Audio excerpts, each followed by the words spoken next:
తెలంగాణ రాష్ట్ర ప్రభుత్వం మరో కీలక నిర్ణయం తీసుకుంది.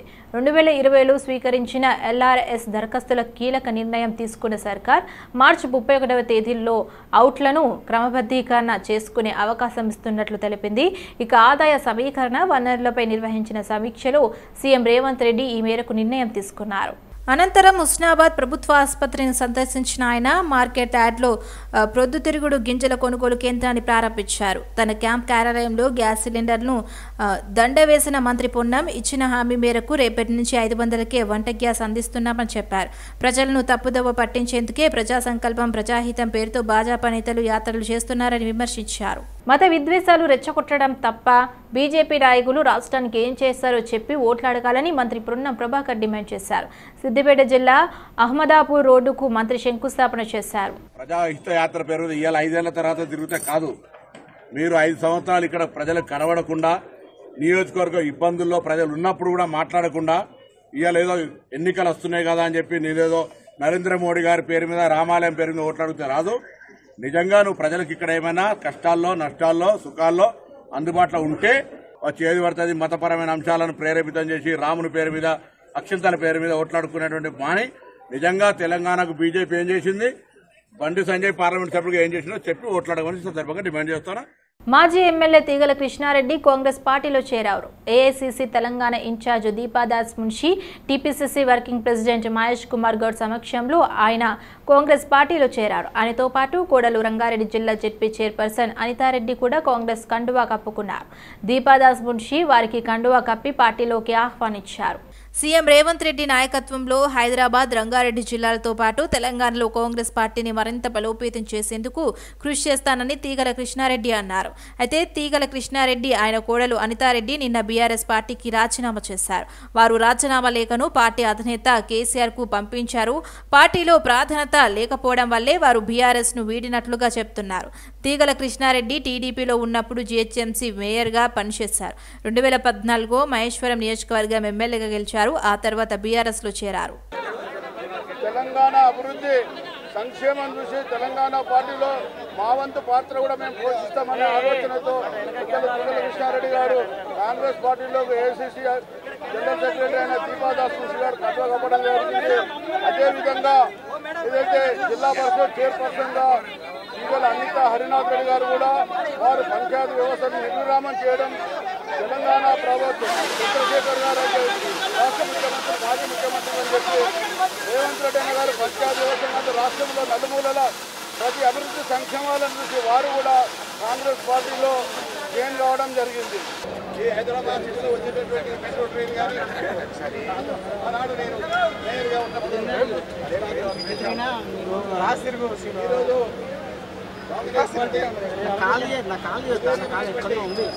రాజకీయాలలో చాలా త్యాగాలు చేసి కాంగ్రెస్ పార్టీ వచ్చింది. మేము ఆలోచన చేశాం టీఆర్ఎస్ పార్టీ కూడా గాంధీ గారికి, ప్రియాంక గాంధీ గారికి, మా రేవంత్ రెడ్డి అన్న గౌరవ ముఖ్యమంత్రి గారికి మరియు వారితో పాటు దీపాదాస్ మున్షి గారికి, చెల్ల నరసింహారెడ్డి గారికి, మాతో పాటు ఈరోజు జిల్లా రంగారెడ్డి జిల్లా వ్యాప్తంగా నాతో పాటు ఇక్కడ ఉన్న ఎంపీటీసీలందరికీ, మహేశ్వరం నియోజకవర్గం నుండి వచ్చిన జనరల్ సెక్రటరీ, పార్టీ ప్రెసిడెంట్ వీర బాలకృష్ణ గారికి, రాఘవేందర్ రెడ్డి గారికి మరియు రాకేష్ రెడ్డి గారికి, సరూర్ నగర్ నుండి వచ్చిన మండల అధ్యక్షులందరికీ కూడా పెద్ద ఎత్తున హృదయపూర్వక నమస్కారాలు. నాకు అభిమానంతో మరియు కాంగ్రెస్ పార్టీ వైపు చూస్తున్న మా యొక్క అక్క చెల్లెలందరికీ కూడా పెద్ద ఎత్తున నమస్కారాలు. ఈరోజు మేము రూలింగ్ గవర్నమెంట్కి వచ్చిన కాంగ్రెస్ పార్టీతో తోడుగా ఉండి మరి ఈరోజు ఖచ్చితంగా మేము మా యొక్క జిల్లా అభివృద్ధి, నియోజకవర్గ అభివృద్ధి కోసం కాంగ్రెస్ పార్టీలో చేరడం జరుగుతుంది. వాస్తవానికి మా పంచాయత్ రాజ్ వ్యవస్థ అనేది చాలా హీనంగా మారిపోయింది. రానున్న ఎన్నికల్లో మోదీ ప్రధాని కావటం ఖాయమని కేంద్ర మంత్రి కిషన్ రెడ్డి అన్నారు. అమీర్పేటలో విజయ సంకల్ప యాత్ర పేరుతో రాష్ట్రంలో 5 యాత్రలను ప్రారంభించారు. ఎవరు ప్రధాని కావాలి, ఏ ప్రభుత్వం కేంద్రంలో రావాలనేది ఎన్నికలు నిర్ణయిస్తాయన్నారు. మోదీ మూడోసారి ప్రధాని కావాలని దేశ ప్రజలు ఆకాంక్షిస్తున్నారని కిషన్ రెడ్డి అన్నారు. మోదీ పాలనలో అనేక సంస్కరణలు జరిగాయని గుర్తు చేశారు.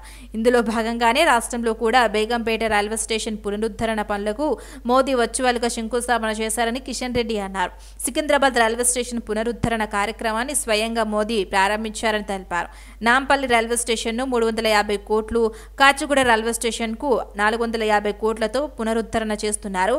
అన్ని రంగాలలో దేశం అభివృద్ధి చెందుతుంది అని మోదీ భారతదేశ ప్రతిష్టను పెంచారని కిషన్ రెడ్డి అన్నారు. టిఆర్ఎస్ పార్టీకి రేపు అనేది లేదు, టిఆర్ఎస్ పార్టీకి భవిష్యత్తు లేదు. కేసీఆర్ కుటుంబం 10 సంవత్సరాలుగా వేల కోట్ల రూపాయలు దోచుకున్నది, వేలాది ఎకరాలు దోచుకున్నారు వాళ్ళ పార్టీ నాయకులు. టిఆర్ఎస్ పార్టీ నాయకులు అనేక రకాలుగా అహంకారంతో, అక్రమాలతో, అవినీతితో, కుటుంబ పరిపాలనతో కేసీఆర్ పూర్తిగా ఆయన కుటుంబం కోసమే పనిచేశాడు. ఆయన కొడుకును ముఖ్యమంత్రి చేయడం కోసమే చూశాడు. అందుకే ఈరోజు తెలంగాణ ప్రజలు టీఆర్ఎస్ పార్టీని వ్యతిరేకించారు, టీఆర్ఎస్ పార్టీని ఓడించారు. ఈరోజు కేసీఆర్ కానీ ఆయన కొడుకు కానీ ఎక్కడా కనిపించడం లేదు. వాళ్ళు ఈరోజు ఫామ్ హౌస్కే పరిమితమయ్యారు.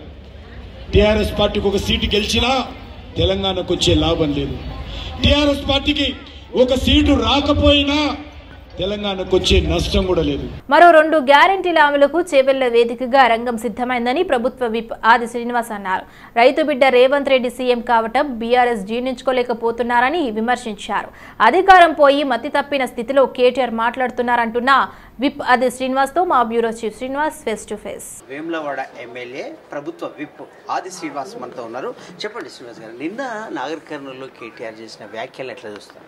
ఇప్పటిదాకా మాట్లాడినాం కదా, మతి లేని మాటలు, ఫ్రస్ట్రేషన్లో ఉన్న మాటలు, గత ఎన్నికల్లో ప్రజలు ఇచ్చిన తీర్పుకు వాళ్ళ మైండ్ బ్లాక్ అయి ఇంకా తేరుకోలేని విధంగా, అంటే ఇంకా మేము అధికారులు ఉన్నామని చెప్పిన ఒక దురహంకార మాటలు అవన్నీ ఈరోజు ప్రజలందరూ కూడా గమనిస్తున్నారు. వాళ్ళ దురహంకార మాటలను గుర్తించి వాళ్ళు బంగాళాఖాతం పడేసారు. మొన్నటి ఎన్నికల్లో ఈరోజు పేద ప్రజలకు ఉపయోగపడే విధంగా పథకాలు ఏమైనా రావాలంటే కాంగ్రెస్ పార్టీతో సాధ్యమని చెప్పనేది కాంగ్రెస్ పార్టీని గెలిపించిన తదుపరి ఓ రైతు బిడ్డ ఈరోజు రేవంత్ రెడ్డి గారు ముఖ్యమంత్రి అయితే జీర్ణించుకోలేక కళ్ళల్లో నిప్పులు పోసుకొని మరి ఈరోజు చేస్తున్న విమర్శలు అని దుర్భాషలు ఏవైతున్నారో ప్రజలు గమనిస్తున్నారు.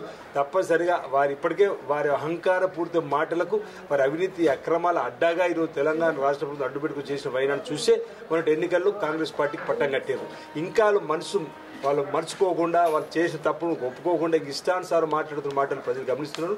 రేపు లోక్సభ ఎన్నికల్లో తప్పనిసరిగా మళ్ళీ ప్రజలు వాళ్ళకు తగిన గుణపాటు చెప్తారని చెప్పి నేను భావిస్తాను. చివరిగా రేపు చేవేళ్లలో చెప్పబోయే 2 హామీల అమలు ఎట్లా ఉండబోతుంది, ఎవరు రాబోతున్నారు? ఇప్పుడు 100 రోజుల్లో మేము 6 గ్యారెంటీ అమలు చేస్తామన్నాం. మా ప్రభుత్వం అధికారులకు వచ్చిన మొదటి 2 రోజుల్లోనే శ్రీమతి సోనియా గాంధీ గారి పుట్టినరోజు సందర్భంగా 10 లక్షలు మహిళలకు ఉచిత బస్సు ప్రయాణం ప్రారంభం చేసినాం. 10 లక్షల ఆరోగ్యశ్రీని కూడా మనం ప్రారంభం చేసుకున్నాం. ఈరోజు మరో ప్రధానంగా పేదలకు ఉపయోగపడే 500 రూపాయలకి గ్యాస్ ఇవ్వబోతున్నాం రేపటి రోజు బహిరంగ సభ ద్వారా, లేకపోతే అధికారికంగా. అదేవిధంగా 200 యూనిట్లు కాల్చుకునే వారికి ఉచితమైన కరెంటును 0 టికెట్, ఈరోజు మహిళలకు 0 టికెట్ ద్వారా ప్రయాణం కల్పిస్తున్నాం. రేపు అది కూడా మార్చి నుంచి ఏదైతే 200 యూనిట్లు వారికి కరెంటును గృహవసరాల కోసం ఉచితంగా ఇవ్వబోతున్నాం. గతంలో కాంగ్రెస్ పార్టీ రైతులకు ఉచితంగా కరెంట్ ఇచ్చింది. ఈరోజు మరి గ్రామీణ ప్రాంతంలో గృహవసరాలకు 200 యూనిట్లు కాల్చుకున్న పేదలకు కూడా మళ్ళీ కరెంటు ఉచితంగా ఇవ్వబోతుంది కూడా కాంగ్రెస్ పార్టీ. రేపు చేవేళ్లకు ప్రియాంక గాంధీ వస్తున్నారు, ఆహ్వానించారు. అప్పుడు అది ఎంతవరకు ఖరారైంది? ఈ టూర్, ప్రియాంక టూరు ఓకేనా, వచ్చేటట్లున్నారా ప్రియాంక? రేపు కాంగ్రెస్ పార్టీ సమావేశం జరగబోతా ఉంది. రేపు 2 గ్యారెంటీలు మేము అమలు చేయబోతా ఉన్నాం. మిగతా విషయాలన్నింటి కూడా మళ్ళీ తర్వాత సమావేశం తెలియజేస్తాం. Thank you. ఇది మొత్తం మీద మరొకసారి మరో 2 గ్యారెంటీల అమలుకు చేవేళ్ల వేదికగా రంగం సిద్ధమైందని చెప్తున్నారు. అలాగే మతి తప్పి అధికారం దూరం కావడంతో మైండ్ బ్లాక్ అయి మతి తప్పి కేటీఆర్ ఇష్టారాజ్యంగా మాట్లాడుతున్నారు. ఒక రైతు బిడ్డ రేవంత్ రెడ్డి సీఎం అయితే జీర్ణించుకోలేకపోతున్నారని చెప్తున్నారు వేములవాడ ఎమ్మెల్యే ప్రభుత్వ విప్ ఆది శ్రీనివాస్.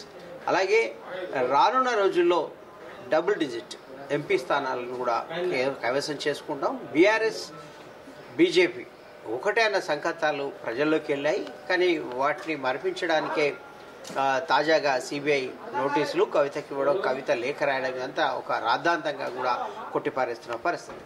వీడియో జర్నలిస్ట్ శ్రీనివాస్తో Srinivas city vision Hyderabad. Parliament ఎన్నికల్లో బీజేపీ 370 సీట్లు సాధిస్తుందని ఆ పార్టీ ఎంపీ బండి సంజయ్ విశ్వాసం వ్యక్తం చేశారు.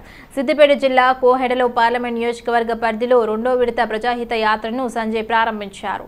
విజయ సంకల్ప యాత్రకు ప్రజల నుంచి అద్భుత స్పందన ఉందన్న ఆయన ప్రజల్లో బీజేపీ పట్ల నమ్మకం పెరిగిందని స్పష్టం చేశారు. నరేంద్ర మోదీని 3వ ప్రధాని పీఠంపై కూర్చోపెడతారని అన్నారు. కాంగ్రెస్ హామీ పేరుతో ప్రజలను మభ్యపెడుతుందని బండి సంజయ్ ఆరోపించారు. రానున్న ఎన్నికల్లో బీజేపీ గెలుపు ఖాయమని బండి సంజయ్ ధీమా వ్యక్తం చేశారు. 100 రోజులు చేస్తానది నువ్వే, మేము అడిగిరా 100 చేయమని మీరు అడిగిరా? చేస్తానది వాళ్ళే 6 గ్యారెంటీ 100 రోజుల మేము ఏదైనా చేస్తామన్నారు. చేయాల్సింది మీరే. 2 ఇచ్చి ఏదో బిస్కెట్ వేసినట్టు వేసి మళ్ళా ఓట్లేని ఇప్పుడు 2 ఇష్టం ఇప్పుడు అవుతుందా అంటారు. మళ్ళీ మరి అవుతుందా కానప్పుడు మరి మోడీ గారు ఇస్తానట. ఆయన ఏమంటాడా బండి సంజయ్ ఢిల్లీ నుంచి వర్క్ రావాలి అన్నాడట. మరి నువ్వేం చేయాలి? ఢిల్లీ వాళ్ళు పైసలు ఇస్తేనే ఈ 6 గ్యారెంటీలు అమలు చేస్తామని చెప్పాలి. మరి చెప్తే ప్రజలు అప్పుడు ఓటేస్తాడు నీకు. మోడీ లెక్కనే నేను మోడీ గారు చాలా పెద్ద పేదోడు కాబట్టి పేదోళ్ళ కష్టాలు తెలుసు కాబట్టి గిన్నె ఇచ్చారు. మరి దయచేసి ఆలోచండి, ఎవరికి ఇవి మోడీ ఎన్నికలు, ఇవి దేశానికి సంబంధించిన ఎన్నికలు. వాళ్ళ నరేంద్ర మోడీ గారు ప్రధానమంత్రి కావాలన్నా లేకుంటే వాళ్ళు రాహుల్ గాంధీని ప్రధానమంత్రి చేస్తామని చెప్తలేరు. మరి పెట్టుకుని రాహుల్ గాంధీని ప్రధానమంత్రి చేస్తామని చెప్పుకుంటారు. మరి తిరగలేదా? దయచేసి అందరూ ఒక్కరి కోటేది నరేంద్ర మోడీ గారిని ప్రధానమంత్రి చేయాల్సిందిగా మీ అందరికీ 2 చేతులు జోడించి వేడుకుంటూ ధైర్యంగా ఓడ్చేదాకా మాతాకి జై శ్రీరామ్. బీఆర్ఎస్ ప్రభుత్వ హయాంలో స్థానిక సంస్థలు నిర్వీర్యం చేశారు అని రంగారెడ్డి జిల్లా పరిషత్ చైర్పర్సన్ అనితారెడ్డి అన్నారు. ప్రజాస్వామ్య పరిరక్షణ కాంగ్రెస్ తోనే సాధ్యమంటున్న రంగారెడ్డి జిల్లా పరిషత్ చైర్పర్సన్ అనితారెడ్డితో మా bureau chief Srinivas face to face. Rangareddy జిల్లా పరిషత్ చైర్పర్సన్ అనితారెడ్డి మనతో ఉన్నారు. తీగల అనితారెడ్డి మనతో ఉన్నారు. వారి మాటలు తెలుసుకుందాం. కాంగ్రెస్ లో చేరారు ఈ రోజు. వారి అభిప్రాయం, వారి భవిష్యత్ కార్యాచరణ ఏంటో తెలుసుకుందాం. చెప్పండి మేడం, మీరు జిల్లా పరిషత్ చైర్పర్సన్ గా ఉన్నారు. ఆ హోదాలో ఉండి కూడా పార్టీ మారాలని ఎందుకు అనిపించింది? ప్రజాస్వామ్యం సంరక్షించుకోవాలంటే తొలి సాధన ప్రజల బాగోగులు చూసుకోవాలి. జిల్లా వ్యాప్తంగా కూడా మండలాలన్నింటిలో కూడా క్షేత్రస్థాయిలో స్థానిక ఇబ్బందులు ఏంటో అని తెలుసుకోవాలి. అందులో ముందుగా మాకు ఎప్పుడు అనిపించేది పేద ప్రజలకు ఎప్పుడు కావాల్సింది విద్య విషయం వచ్చేసరికి అసలు గవర్నమెంట్ స్కూల్స్ అసలు బాగాలేవు. అక్కడ స్టూడెంట్స్కి కూర్చునే క్లాస్ రూమ్సే కానీ కరెంట్ ఫెసిలిటీ లేదా ఎస్పెషల్లీ టాయిలెట్స్, వాష్రూమ్స్ ఆడపిల్లలకి చాలా ఇబ్బందిగా అయ్యేది. మరి ఊర్లో మొత్తం ఉండేది ఒక గవర్నమెంట్ స్కూల్ పేద ప్రజలు చదువుకోవడానికి. అందులో కూడా మౌలిక సదుపాయాలు చాలా దారుణంగా ఉన్నాయి. రెండవది హాస్పిటల్స్ విషయానికి వస్తే కూడా డాక్టర్లని నోటిఫికేషన్స్ ఇచ్చి భర్తీ చేయడం లేదు. టీచర్స్ సరిగ్గా లేరు. అంటే బీఆర్ఎస్ ప్రభుత్వ హయాంలో స్థానిక సంస్థలు చాలా నిర్లక్ష్యానికి గురయ్యాయి అనే ఒక విమర్శ అయితే ఉంది. మీరు ఒక జెడ్పీ చైర్పర్సన్ గా ఎట్లా అనుభవించారు? ఆ ఇబ్బందులను ఎట్లా ఎదుర్కొన్నారు? అవన్నీ చాలా నిర్లక్ష్యంగా ఉండేప్పటికీ ముఖ్యంగా రంగారెడ్డి జిల్లాకి చాలా అన్యాయం జరిగింది. నిధులు అనేవి చాలా పుష్కలంగా ఉండేవి. మాకు సోర్స్ వచ్చేది stamp duty, district mineral fund. అది మొత్తం కట్ చేసేసి కింద లెవెల్లో ఉన్న ఒక్క సర్పంచ్ కి కూడా పవర్ లేదు. రాష్ట్ర వ్యాప్తంగా అన్ని ఆన్లైన్ సిస్టమ్ అయిపోయినాయి. ఎంపీటీసీలకి నిధులు లేవు, విధులు లేవు. ప్రాధాన్యత ఉంటుంది కదా, ఒకటి తర్వాత ఒకటి. ఒక చైర్పర్సన్ గా నా పేరు ఇట్లా ఉండిపోవాలి, నాదంటే ఒక ముద్ర ఉండాలి నా హయాంలో అన్నట్టు ఏదో ఒకటి ఉంటుంది కదా. డ్రీమ్ ప్రాజెక్ట్ అంటే డ్రీమ్ ప్రాజెక్ట్ అన్నది కాదండి. క్షేత్రస్థాయిలో స్థానిక సమస్యలు ఏమున్నాయి అది ఒకటి ఉండొచ్చు, 100 ఉండొచ్చు. మనం అలా ప్రజల్లోకి వెళ్తూ ఉంటే అవి ఎదుర్కొంటూ వాళ్ళని సాటిస్ఫై చేస్తేనే మనకు గుర్తింపు వస్తుంది. ఎప్పుడు ప్రజల్లో కలిసి తిరుగుతాం కాబట్టి వారు ఏ సమస్యలు ఉన్నా మనం తీర్చిదిద్దడానికి ఈ పదవుల్లో ఉన్నాం. Thank you.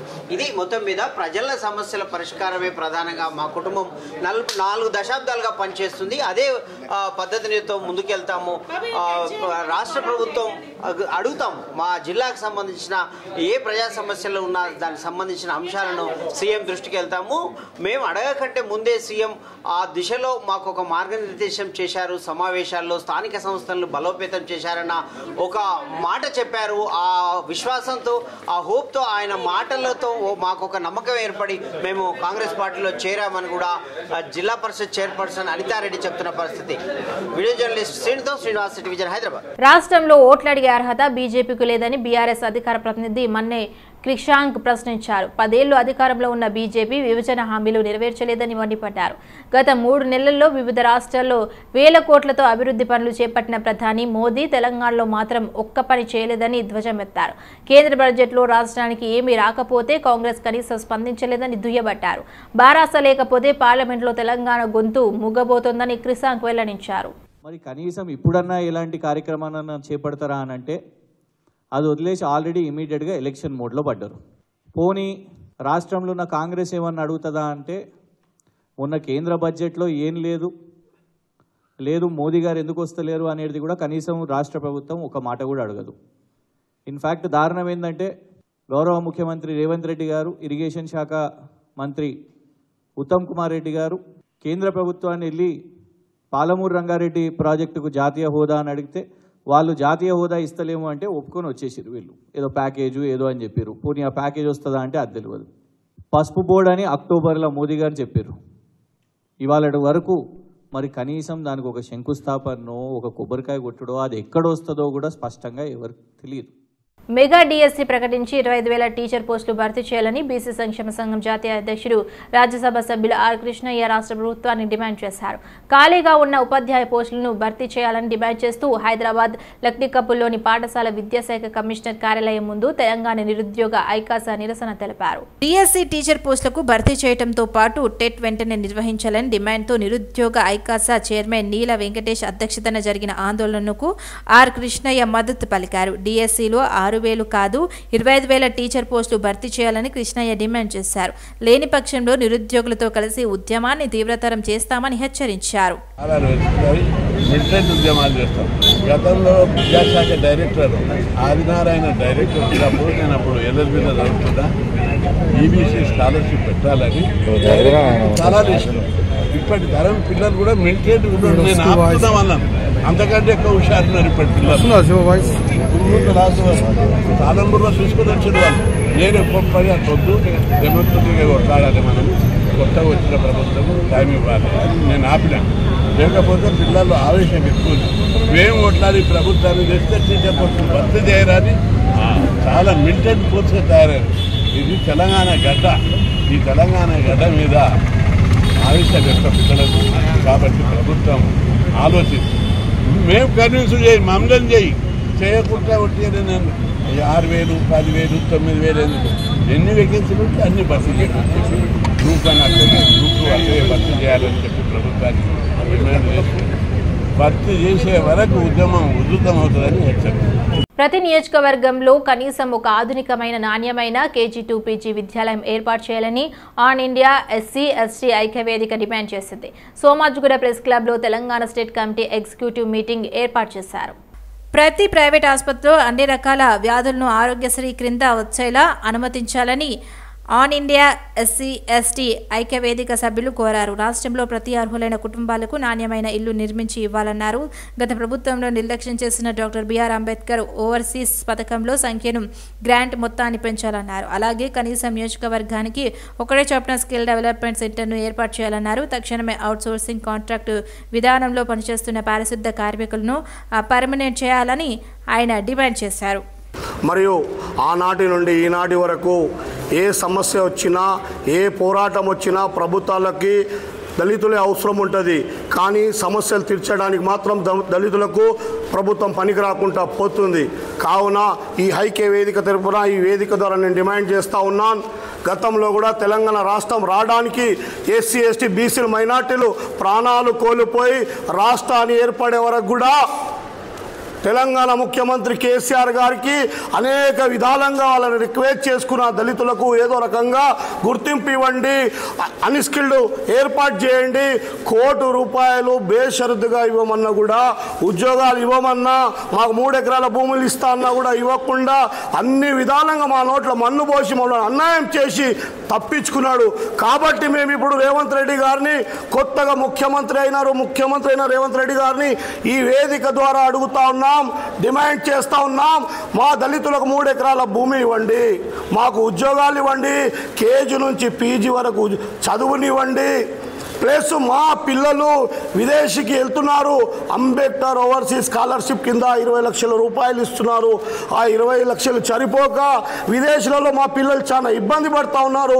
గత ప్రభుత్వం 210 మందికి ఇచ్చేది గత సంవత్సరం 80 మందికి ఇచ్చిరు. మిగతా వాళ్ళకి ఇవ్వకుండా మోసం చేసింది. దేశం ఆర్థికంగా ఎదగాలంటే మరోసారి బీజేపీ రావాలని బీజేపీ మధ్యప్రదేశ్ రాష్ట్ర ఇన్ఛార్జ్ మురళీధర్ రావు అన్నారు. కూకట్పల్లిలో జరిగిన విజయ సంకల్ప యాత్రలో ఆయన పాల్గొన్నారు. ప్రపంచ ఆర్థిక వ్యవస్థలో దేశాన్ని 3వ స్థానంలో నిలిపేందుకు మరో మోడీ నాయకత్వం దేశానికి అవసరమని ఆయన తెలిపారు. 5 దశాబ్దాల పోరాటం తర్వాత రామాలయం నిర్మించిన ఘనత బీజేపీ ప్రభుత్వానికి దక్కిందన్నారు. కుటుంబ రాజకీయాలకు వ్యతిరేకంగా అవినీతి రహిత పరిపాలన అందిస్తున్న బీజేపీ ప్రభుత్వానికి మరోసారి అవకాశం కల్పించాలని అన్నారు. దేశంలో ఉగ్రవాదం, నక్సలిజాన్ని పూర్తిగా రూపుమాపి పేదలకు సంక్షేమ పథకాలు అందించడంలో ప్రధాని మోదీ విజయం సాధించారని తెలిపారు.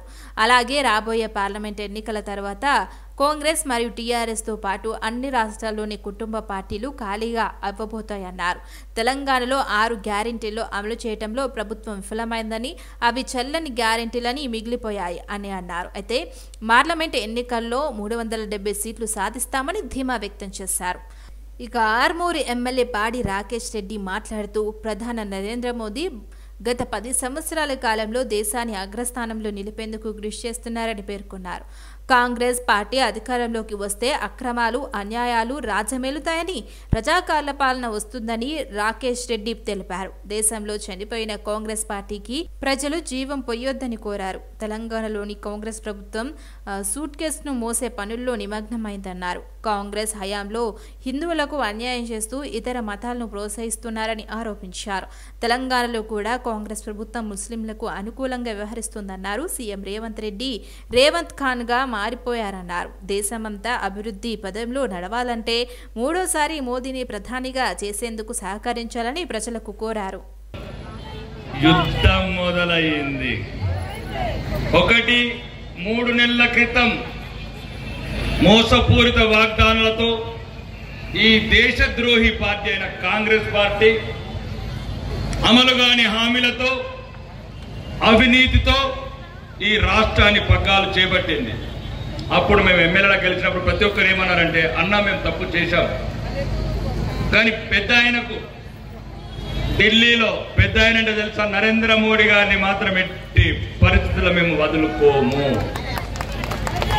ఇప్పుడు విజయ సంకల్ప యాత్రలో ఎక్కడికి వెళ్ళినా అన్న ఈ 3 నెలల క్రితం తప్పు చేశాము, తెలంగాణ ప్రజల రక్తం మళ్ళీ ఢిల్లీ వీధులలో పారబోస్తున్నారు. ఇక్కడ కాంగ్రెస్ నాయకులు 3 రోజులకు ఒక్కసారి ఫ్లైట్ ఎక్కేది, 3 సూట్ కేసులు ఇచ్చేసి వచ్చేది.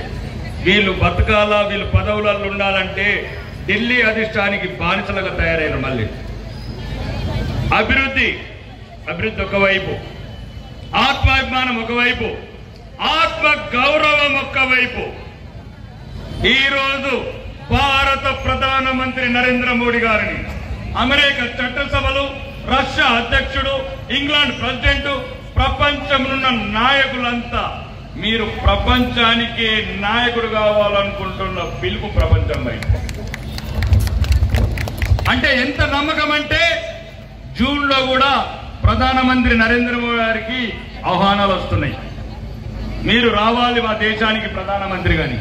అంటే మనకన్నెక్క నమ్మకం ప్రపంచానికి ఉన్నది ఈరోజు. ఉత్తరప్రదేశ్లో లక్నోలో ఉన్న బాబు జగ్జీవన్ రామ్ రైల్వే పోలీస్ అకాడమీలో 4 రోజుల పాటు జరిగిన 67వ all India police duty meet 2023 కార్యక్రమంలో సైబరాబాద్ పోలీసులు అత్యుత్తమ ప్రతిభ కనబరిచారు. ఈ సందర్భంగా పోలీస్ సిబ్బందికి సిపి అవినాష్ మహంతి మెడల్స్ ను అందజేశారు. తెలంగాణ రాష్ట్రం నుంచి సైబరాబాద్ పోలీస్ కమిషనరేట్ టీం నుంచి పాల్గొని 2 గోల్డ్ మెడల్, 1 సిల్వర్ మెడల్ పోలీసులు సాధించారు. ఈ మెడల్ సాధించిన 3 విజేతలను కోచ్ మల్లేశంను సైబరాబాద్ సిపి అవినాష్ మహంతి అభినందించారు. అనంతరం మాదాపూర్ పోలీస్ స్టేషన్కి చెందిన sub inspector N V Ramana scientific aids to investigation విభాగంలో సిల్వర్ సాధించిన విజేతలను సిపి అవినాష్ మహంతి శుభాకాంక్షలు తెలిపారు. ఈ నెల 28 నుంచి తెలంగాణలో ఇంటర్ పరీక్షలు ప్రారంభమవుతున్నాయి. రాష్ట్ర వ్యాప్తంగా 1521 సెంటర్లను ఏర్పాటు చేశామని ఇంటర్ బోర్డు కార్యదర్శి శృతి తెలిపారు.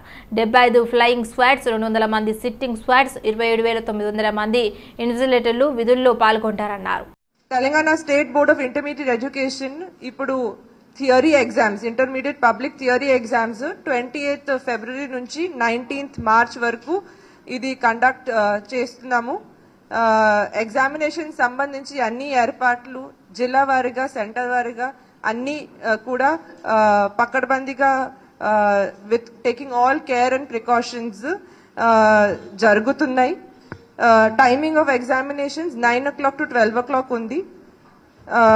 ఎగ్జామినేషన్ సెంటర్ గురించి ఇప్పుడు 1521 సెంటర్స్ ఉన్నాయి ఫుల్ స్టేట్ లో. 9,80,978 నంబర్ ఆఫ్ స్టూడెంట్స్ అపియర్ అవుతున్నారు ఫస్ట్ ఇయర్ సెకండ్ ఇయర్ కలిపి. ఇప్పుడు రీసెంట్లీ మన చీఫ్ సెక్రటరీ మేడం కూడా అన్ని జిల్లా కలెక్టర్స్, సూపరింటెండెంట్స్ ఆఫ్ పోలీస్, డీజీపీతో పాటు ఆల్రెడీ ఒక మీటింగ్ కండక్ట్ చేయడం జరిగింది. సో అందరికీ ఇది పకడ్బందీగా టేకింగ్ ఫుల్ ప్రికాషన్స్ తో ప్రాపర్లీ అరేంజ్మెంట్స్ తో కండక్ట్ చేయాలి, ఇన్స్ట్రక్షన్స్ కూడా ఇవ్వడం జరిగింది. ఆల్రెడీ ప్రాక్టికల్ ఎగ్జామ్స్ కూడా వితౌట్ ఎనీ ఇష్యూస్ స్మూత్ గా నడిచింది.